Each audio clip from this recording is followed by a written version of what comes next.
حاج آقا چند سال ساکن اینجا هستید؟ 34 سال. 34 ساله؟ 34. 24 سال ساکن اینجا هستید. و چند ساله که با این دشواری دارید زندگی میکنید؟ دشواره خیلی هم جای خوبیه. الان خوبه اینجا؟ یکی دشواره نداره اینجا، خیلی هم عالی.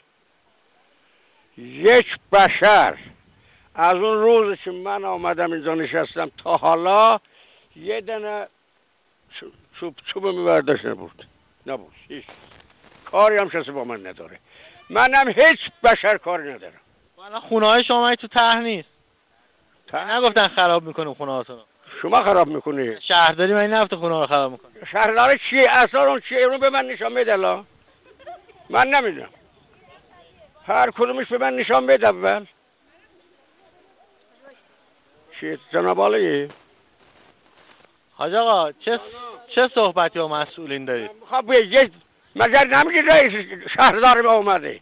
من که شهرداری نیستم حاج آقا. و چیه؟ من اومدم مشکل شما رو بپرسم. مشکل ندارم من. مرسی. متشکرم.